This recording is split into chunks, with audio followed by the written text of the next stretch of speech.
오늘 주신 하나님 말씀은 열왕기상 19장 1절부터 18절 말씀입니다. 길지만 읽기를 우리 제가 읽는 말씀을 함께 듣기를 원합니다. 아합이 엘리야가 행한 모든 일과 그가 어떻게 모든 선지자를 칼로 죽였는지를 이세벨에게 말하니 이세벨이 사신을 엘리야에게 보내어 이르되 내가 내일 이맘때에는 반드시 내 생명을 저 사람들 중 한 사람의 생명과 같게 하리라.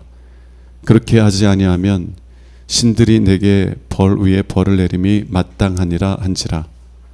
그가 이 형편을 보고 일어나 자기의 생명을 위해 도망하여 유다에 속한 브엘세바에 이르러 자기의 사원을 그곳에 머물게 하고 자기 자신은 광야로 들어가 하룻길쯤 가서 한 로뎀나무 아래에 앉아서 자기가 죽기를 원하여 이르되 여호와여 넉넉하오니 지금 내 생명을 거두시옵소서.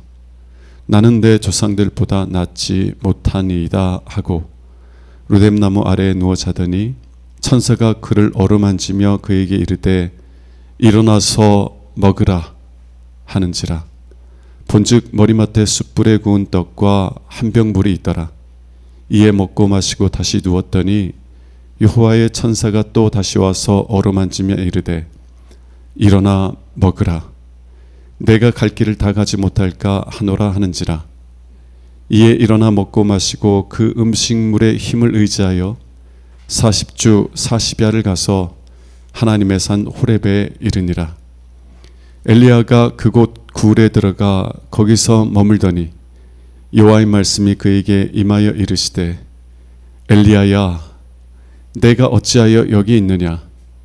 그가 대답하되 내가 만군의 하나님 여호와께 열심히 유별하오니 이는 이스라엘 자손이 주의 언약을 버리고 주의 제단을 헐며 칼로 주의 선지자들을 죽였음이오며 오직 나만 남았거늘 그들이 내 생명을 찾아 빼앗으려 하나이다. 여호와께서 이르시되 너는 나가서 여호와 앞에서 산에 서라 하시더니 여호와께서 지나가시는데 여호와 앞에 크고 강한 바람이 산을 가르고 바위를 부수나 바람 가운데에 여호와께서 계시지 아니하며 바람 후에 지진이 있으나 지진 가운데에도 여호와께서 계시지 아니하며 또 지진 후에 불이 있으나 불 가운데에도 여호와께서 계시지 아니하더니 불 후에 세미한 소리가 있는지라. 엘리야가 듣고 겉옷으로 얼굴을 가리고 나가 굴 어귀에 섬에 소리가 그에게 임하여 이르시되 엘리야야 내가 어찌하여 여기 있느냐. 그가 대답하되 내가 만군의 하나님 여호와께 열심히 유별하오니 이는 이스라엘 자손이 주의 언약을 버리고 주의 제단을 헐며 칼로 주의 선지자들을 죽였음이오며 오직 나만 남았거늘 그들이 내 생명을 찾아 빼앗으려 하나이다. 여호와께서 그에게 이르시되 너는 내 길을 돌이켜 광야를 통하여 다메섹에 가서 이르거든 하사엘에게 기름을 부어 아람의 왕이 되게 하고 너는 또 님시의 아들 예후에게 기름을 부어 이스라엘의 왕이 되게 하고 또 아벨무홀라 사밧의 아들 엘리사에게 기름을 부어 너를 대신하여 선지자가 되게 하라. 하사엘의 칼을 피하는 자를 예후가 죽일 것이요 예후의 칼을 피하는 자를 엘리사가 죽이리라. 그러나 내가 이스라엘 가운데에 7,000명을 남기리니 다 바알에게 무릎을 꿇지 아니하고 다 바알에게 입맞추지 아니한 자니라. 아멘. 아무런 희망이 보이지 않을 때라는 제목을 가지고 함께 은혜의 말씀을 나눌 수 있기를 원합니다. 믿음의 사람들도 아무런 희망이 보이지 않아 절망 속에서 살아갈 때가 있습니다.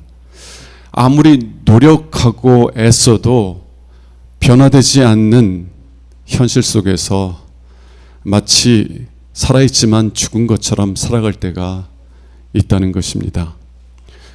오늘 말씀은 구약의 위대한 선지자 중에 선지자였던 엘리야가 변화되지 않는 현실 앞에서 절망하게 되었을 때의 이야기입니다. 저는 오늘 이야기를 통해서 아무런 희망이 보이지 않을 때 믿음의 사람들은 어떻게 응답했는가를 살펴보길 원하고요. 믿음의 사람들이 믿음으로 응답했을 때 하나님께서는 어떻게 응답하셨는가, 이 두 가지를 살펴볼 수 있기를 원합니다. 이 이야기를 통하여서 엘리야를 만나 주셨던 하나님께서 우리도 만나 주시는 은혜가 있기를 주님의 이름으로 축원합니다. 절망 속에 빠졌던 엘리야를 회복시켜 주신 하나님께서 오늘도 우리를 절망의 구렁텅이에서 건지사 반석 위에 세워주시는 은혜를 경험할 수 있기를 주님의 이름으로 축원합니다. 제일 먼저 오늘 본문을 통해서 배우길 원하는 첫 번째 교훈은요, 엘리야도 절망했다는 것입니다. 선지자 중에 선지자였던 엘리야도 절망했다는 사실이에요. 여러분은 엘리야의 하나님이라는 찬양 아십니까? 엘리야의 하나님은 나의 하나님. 열왕기상 18장을 주제로 작곡된 노래인데요, 찬양인데요, 선지자 엘리야는 홀로 450명의 바알 선지자와 400명의 아세라 선지자들을 대적하며 하나님께 누가 참된 하나님이신지를 보여달라고 기도합니다. 이 엘리야의 기도에 하나님께서 응답하셔서 하늘로부터 불을 내려주셔서 엘리야가 쌓은 제단을 물로 가득 채운 도랑까지도 불이 핥듯이 다 사르셔서 이스라엘 백성들로 하여금 하나님, 여호와 하나님만이 참된 하나님이라는 것을 보여주셨어요. 하나님께서 불로 응답하시는 그 기적을 보았던 이스라엘 백성들은 여호와 하나님이 참된 하나님이심을 고백하며 오직 여호와 하나님만을 섬기겠다고 결단하였어요. 엘리야는 갈멜산에서 위대한 영적 승리를 이끈 위대한 예언자라는 것입니다. 그런데 오늘 4절 말씀을 보면은요, 그런 위대한 승리가 있은 지 얼마 후에 4절에서 엘리야는 이렇게 말합니다. 여호와여 넉넉하오니 지금 내 생명을 거두옵소서. 나는 내 조상들보다 낫지 못하나이다.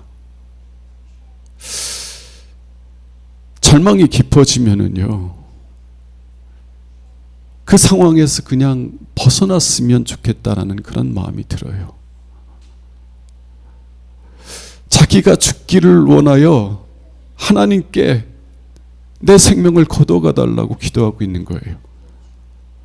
어떻게 위대한 영적 승리를 이끌었던 이 위대한 믿음의 사람이 이렇게 절망할 수 있습니까? 10절 말씀 보겠습니다. 그가 대답하되 내가 만군의 하나님 여호와께 열심히 유별하오니 이는 누가? 이스라엘 자손이. 며칠 전에 갈멜산에서 기적을 보았던 이스라엘 자손이 주의 언약을 버리고 주의 제단을 헐며 칼로 주의 선지자들을 죽였음이오며 이제는 나 하나 남았는데 그들이 내 생명을 찾아 빼앗으려 하나이다.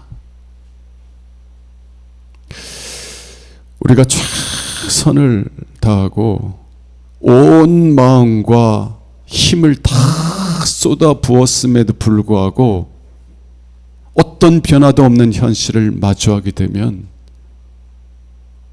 누구나 낙심하고요. 누구나 절망에 빠집니다.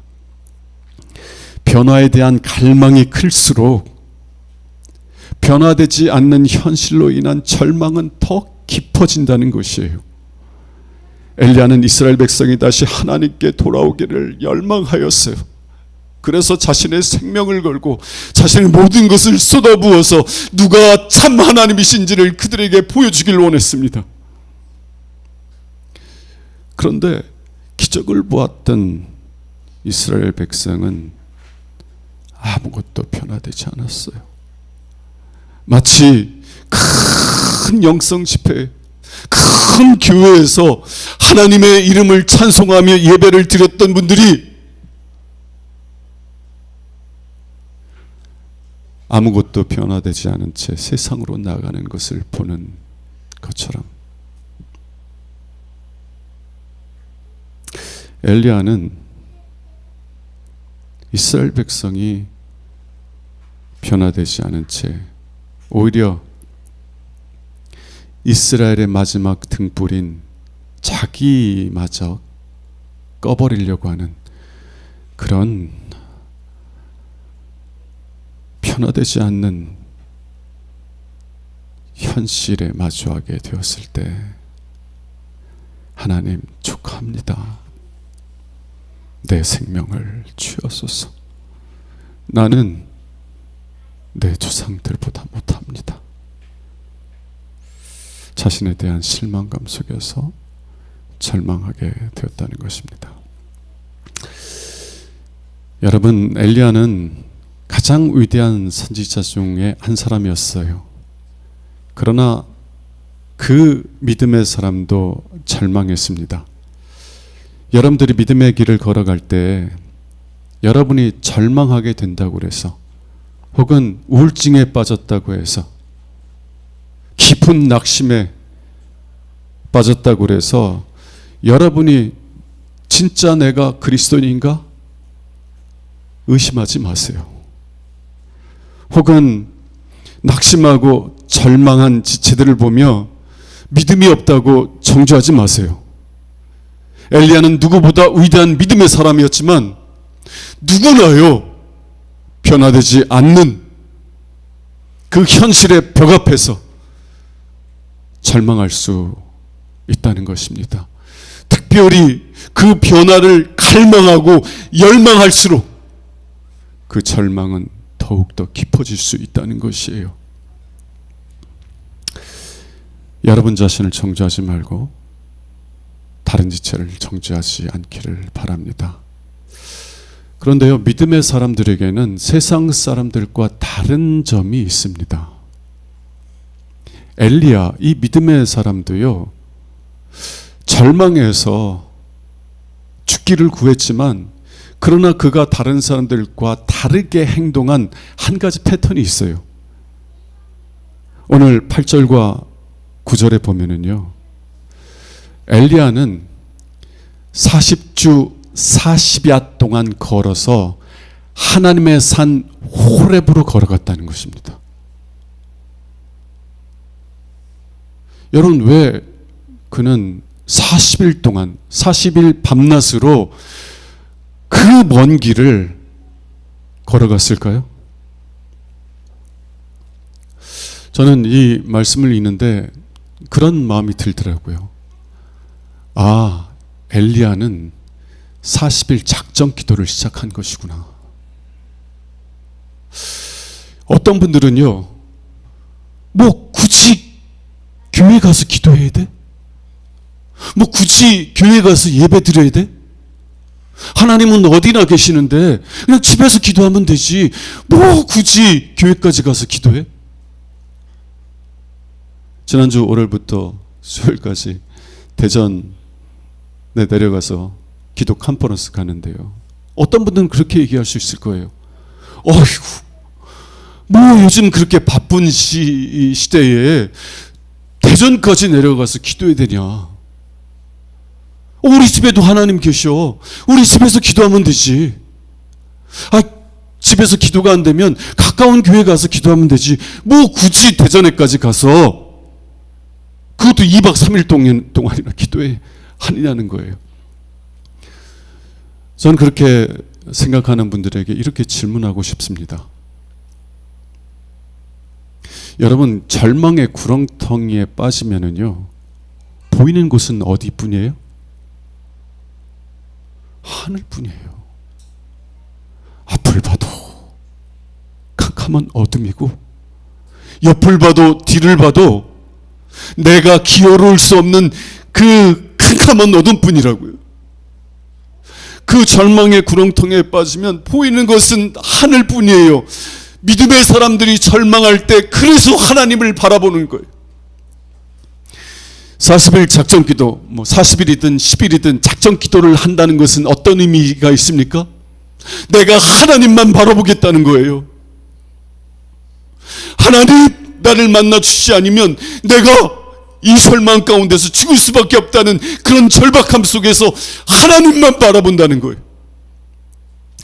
왜 엘리야가 40주 40야를 걸어서 그 하나님의 산 호렙으로 간 거예요?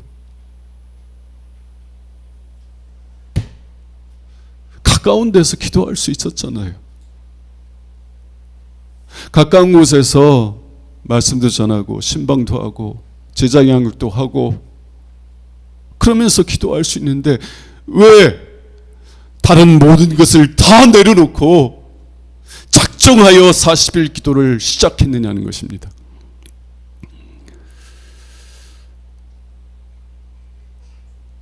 절망의 구렁텅이에 빠지면 하늘밖에 보이지 않는 것처럼 절박한 상황에 빠지면 믿음의 사람들은 하나님만 보게 되는 거예요. 다른 것 다 내려놓고 하나님 만나기를 소원하며 하나님께 부르짖는 것입니다. 여러분 자신에게 실망할 때, 그래서 어떠한 희망도 보이지 않을 때 변하지 않는 현실이나 그 현실을 바꿀 수 없는 여러분 자신을 바라보지 마세요. 여러분을 능히 그 절망의 구렁텅이에서 건져내실 수 있는 하나님을 바라보세요. 며칠이라도 작정하여 하나님께 부르짖으세요. 엘리야가 내가 하나님을 만나리라, 내가 하나님의 산에 이르러 나를 구원하시는, 나에게 응답하시는 하나님을 만나리라 작정하였기 때문에 그가 다른 것은 내려놓고 40일 동안 하나님께 기도로 나아갈 수 있었는 줄로 믿습니다. 작정해서 하나님께 기도하세요. 그러면 하나님께서 반드시 여러분을 만나실 줄로 믿습니다. 자, 믿음의 사람들은 절망의 때에 하나님을 찾아요. 하나님께 부르짖습니다. 그러면 이러한 믿음의 반응에 하나님은 어떻게 응답하시는가? 오늘 본문을 통해서 저는 두 가지를 살펴볼 것인데요. 첫 번째는 하나님께서는 말씀이라는 영적 양식을 통해서 우리로 하여금 응답받을 때까지 기도하게 하신다라는 것입니다. 5절부터 8절을 한번 읽어볼게요. 로뎀나무 아래에 누워 자더니 천사가 그를 어루만지며 그에게 일어나서 먹으라. 뭐하라? 일어나서 먹으라 하는지라. 본즉 머리맡에 숯불에 구운 떡과 한 병 물이 있더라. 이에 먹고 마시고 다시 누웠더니 여호와의 천사가 또 다시 와서 어루만지며 이르되 뭐하라? 일어나 먹으라. 내가 갈 길을 다 가지 못할까 하노라 하는지라. 왜 천사가 먹을 걸 가져와서 엘리야를 먹이시는 거예요? 하나님의 산에 나아갈 수 있게 하기 위해서. 다르게 말하면 작정한 기도를 끝까지 마칠 수 있게 하기 위해서. 여러분, 기도하다 보면은요, 지쳐서 기도가 안 될 때가 있어요. 하나님께 부르짖어도 하나님께서 침묵하셔서 기도를 포기하고 싶을 때가 많이 있어요. 내가 겸손한 마음으로, 하나님을 신뢰하는 마음으로 하나님께 작정하고 부르짖어도 하나님은요, 마치 나를 버리신 것처럼 침묵하실 때가 있다는 거예요. 내가 영적으로 막 지쳐 있을 때는 그 위기를 극복할 수 있는 힘이 없어요. 그리고 실제로 많은 분들이 작정 기도했다가 중도에 포기하고 그 기도의 자리를 떠나는 것들을 봅니다. 왜 그래요? 천사가 차려준 음식을 먹지 못해서 그래요. 천사가 차려준 음식을 먹어야 그 음식물의 힘을 의지하여서 계속 하나님의 산 호렙을 향하여 나아갈 수 있는데,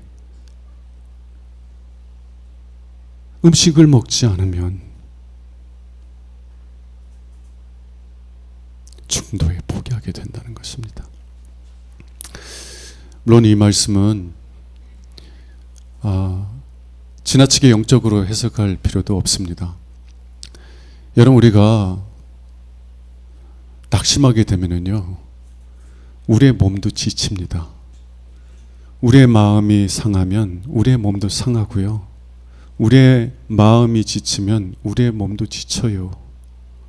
특별히 정말 간절히 이루기를 원하는 어떤 목표를 향해서 모든 것을 다 쏟아부은 분들은요, 마음만 절망에 빠지는 것이 아니라 몸도 함께 절망의 구루텅이에 빠지는 거예요. 그때 필요한 게 뭔지 아세요? 먹고 자는 것뿐이에요. 요즘 은둔 청년들 다큐멘터리를 본 적이 있는데요, 취업을 하기 위해서 정말 애쓰고 노력했는데 거듭거듭 실패하게 될 때 그 청년들이 이제 자기들의 방에 나가서 문을 닫고 세상과 단절하고 자기들만의 세상으로 들어가는 모습들을 보더라고요. 그 모습을 본 부모님들이 답답하니까, 자녀들을 아끼니까, 안쓰러우니까 막 충고를 해줘요. 조언을 해줘요. 야, 네가 의지만 있으면 뭐라도 하겠다. 밥 축내지 말고 나가서 뭐라도 해. 땅 파봐라. 돈이 나오나. 사랑해서, 안타까워서 조언하고 충고한다고 한 말이 오히려 자녀들에게 비수처럼 꽂힙니다. 왜 그래요? 변하지 않는 현실 속에서 낙심하는 이들은 또한 자기 자신에 대한 실망감 속에서 절망하고 있기 때문에 그래요. 자기 자신에 대한 실망감 속에서 절망에 빠져 있는 자녀들에게 다시 거봐, 너는 쓸모없는 인간이야 라는 비수를 찌르는 것과 같기 때문에 그렇습니다. 여러분, 그럴 때는요, 그냥 계속 먹고 자게 해줘야 돼요. 계속 먹고 자다 보면 어느새 힘을 얻어서 다시 자신의 문을 열고 세상으로 나갈 수 있는 힘을 얻게 되는 줄로 믿습니다. 부모님은 자녀들이 정말 실패해서 돌아왔을 때 언제나 쉬고 다시 힘을 충전하여서 세상으로 나갈 수 있는 보급기지와 같은 사람이 되어야 돼요.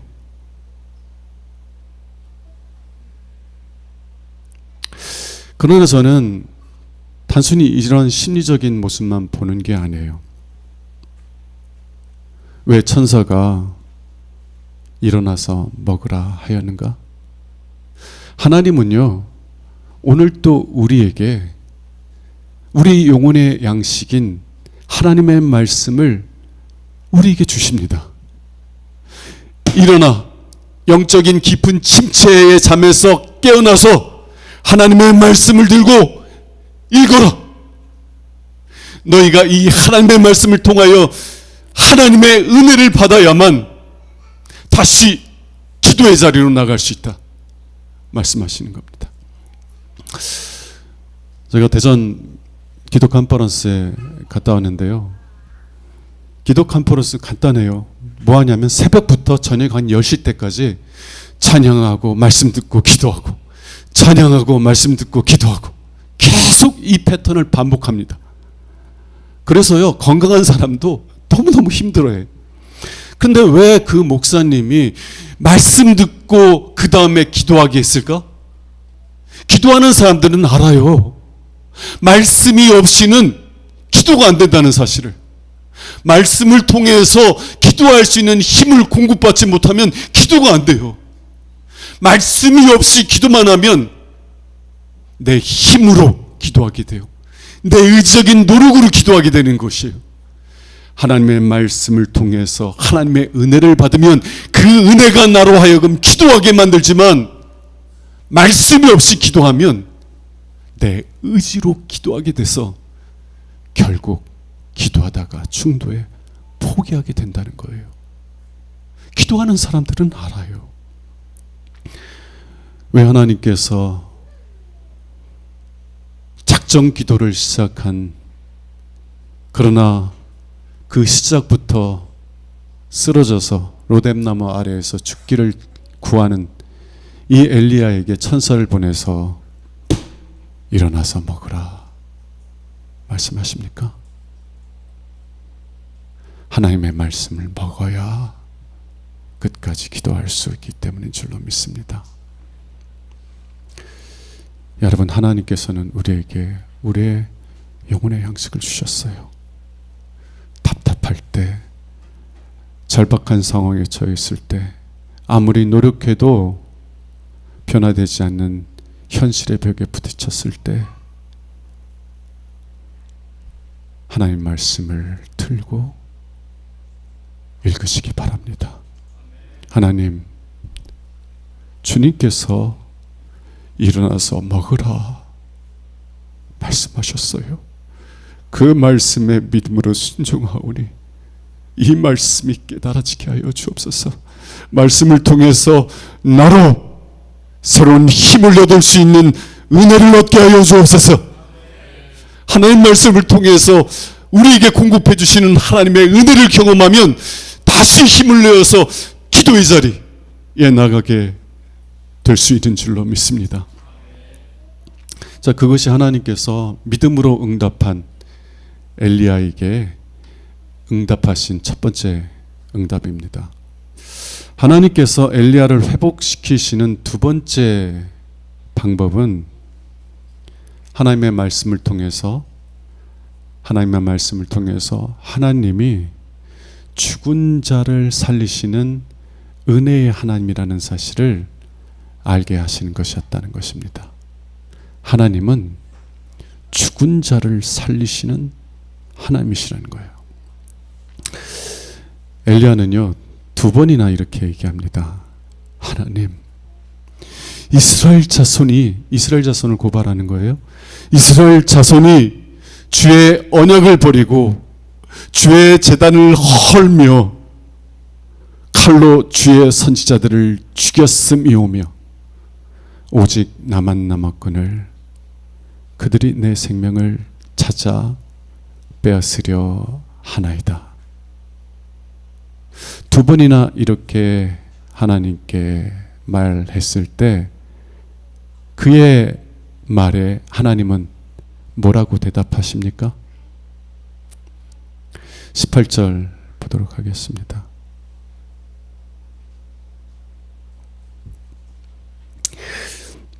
그러나 내가 이스라엘 가운데 7,000명을 남기리니.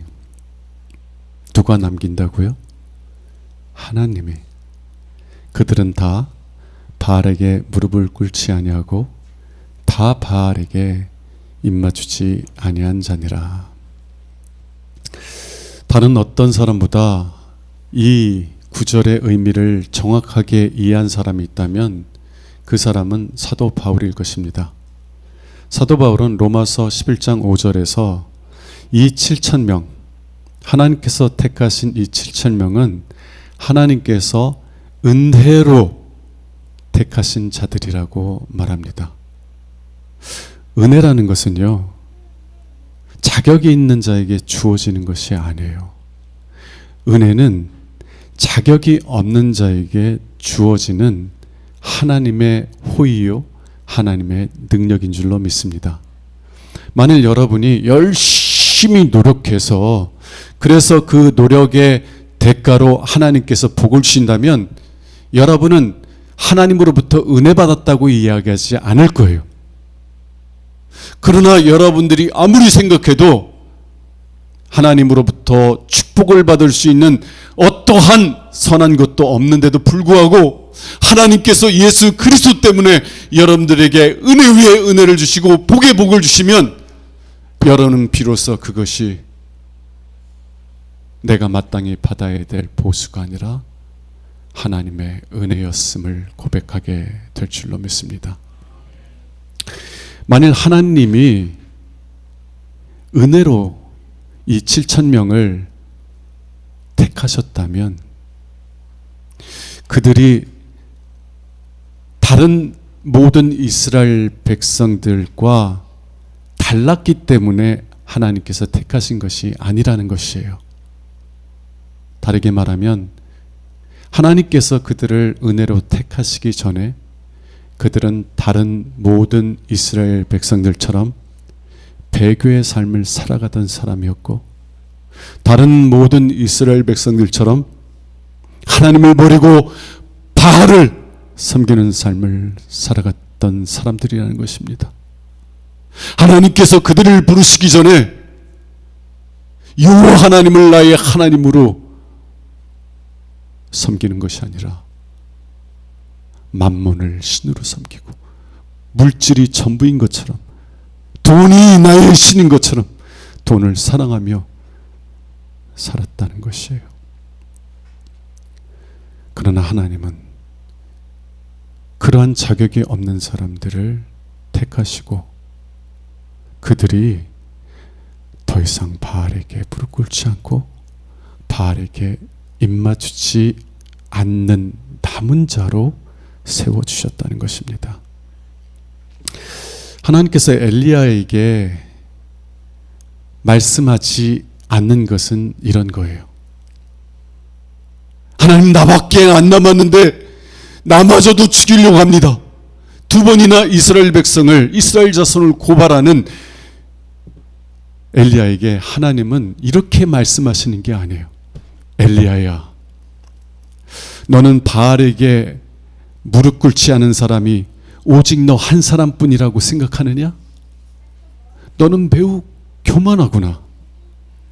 너 외에도 여호와 하나님을 하나님으로 섬기는 사람은 많이 있다 라고 말씀하시는 게 아니에요.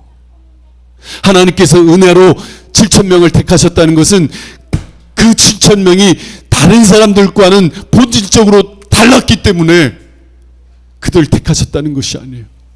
하나님께서 은혜로 그들을 택하셨다는 것은 그들도 다른 배교의 삶을 살아가는 이스라엘 백성들과 본질적으로 똑같았다는 것을 의미하는 것입니다. 하나님께서 엘리야에게 말씀하시는 것은 이런 거예요. 엘리야야, 내 말이 맞다. 지금 너를 제외한 모든 이스라엘 백성은 다 나를 버리고 바알을 섬기고 있다. 내 말처럼 비록 갈멜산에서 놀라운 기적을 보았지만 그들의 마음은 하나도 변화되지 않은 채 바알을 섬기고 있다. 그러나 내가 그들 중에서 나를 위해서 7,000명을 택할 것이다. 그리고 그들이 바알에게 무릎 꿇지 않고 입 맞추지 않고 오직 나만을 섬기도록 할 것이다. 이렇게 말씀하시는 거예요. 여러분, 우리는 왜 우리 자신에 대해서 실망합니까? 왜 절망해요? 아무리 노력해도 변화되지 않는 현실만을 보기 때문이 아닙니까? 아무리 애써도 그 현실을 극복할 수 없는 나 자신의 무기력함만 보기 때문이 아니에요? 하나님은 세미한 음성을 통해서 하나님의 말씀을 통해서 엘리야로 하여금 희망이 없어 보이는 현실 너머에서 일하시는 은혜의 하나님을 보게 하시는 것입니다. 하나님께서는 하나님의 말씀을 통해서 그의 마음의 눈을 열어 보이는 현실 너머에서 지금도 역사하시는 은혜의 하나님을 보게 하신다는 거예요. 하나님은 아브라함과 사라가 늙어서 더 이상 아들을 낳을 수 없을 때 그들로부터 약속하신 아들을 일으키셨습니다. 하나님은 죽은 자를 살리시고 없는 것을 있는 것으로 부르신 하나님입니다. 하나님은 민수기 17장에 보니까 하나님은 나무에서 잘려나간 지 오래되어서 이제는 바짝 마른 아론의 지팡이에 꽃이 피고 열매가 맺게 하셨어요. 하나님은 죽은 자를 살리시고 없는 것을 있는 것으로 부르시는 하나님이십니다. 하나님은 예수 그리스도를 통해서 죽은 지 나흘이나 되어 썩어 냄새나는 나사로를 다시 살리셨습니다. 하나님은 죽은 자를 살리시고 없는 것을 있는 것으로 부르시는 하나님이십니다. 하나님은 하나님의 세미한 음성을 통해서 하나님의 말씀을 통해서 엘리야로 하여금 변화되지 않는 현실 너머에서 죽은 자를 살리시는 은혜의 하나님을 보게 하셨다는 거예요. 때로는 여러분의 자녀를 위해서 정말 눈물로 기도하지만 자녀들이 전혀 변화되지 않는 모습으로 낙심하는 분들이 계실 거예요. 작정하고 하나님께 부르짖어도 자녀들이 전혀 변화가 안 돼.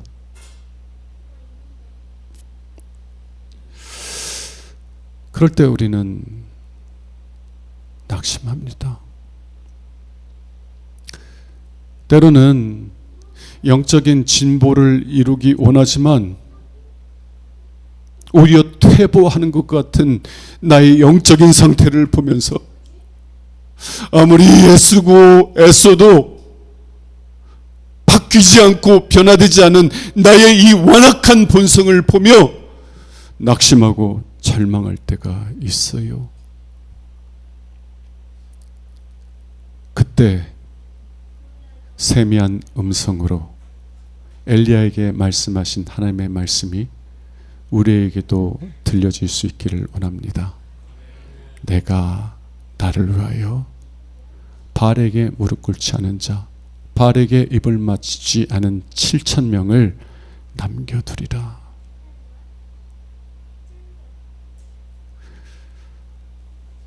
모든 사람들이 다 영적으로 죽어서 나를 떠나 멸망의 길로 가고 있을 때 나는 나를 위해서 7,000명의 남은 자들을 그 영적인 죽음에서 다시 살리리라. 이 말씀이 여러분에게 들려지는 하나님의 세미한 음성으로 들려질 수 있기를 원합니다. 그러면 여러분은 변하지 않는 현실 너머에서 일하시는 죽은 자를 살리시는 하나님을 볼 수 있게 될 거예요. 그러면 여러분들은 그 하나님에게 소망을 두고 다시 믿음의 길을 걸어갈 수 있는 힘을 얻게 될 줄로 믿습니다. 기도하겠습니다.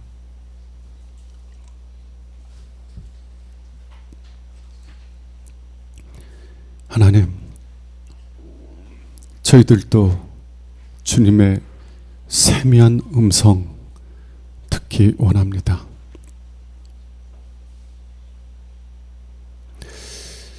죽은 자가 하나님의 아들의 음성을 들을 때가 오나니 곧 이때라. 듣는 자는 살아나리라. 주님의 음성 듣게 하여 주옵소서. 말씀을 통해서 죽은 자를 살리시는 은혜의 하나님을 만나게 하옵소서. 그래서 우리가 다시 하나님에게 소망을 두고 믿음의 길을 걸어갈 수 있게 하옵소서. 우리 주 예수 그리스도 이름으로 축복하며 기도합니다. 아멘. 찬송가 310장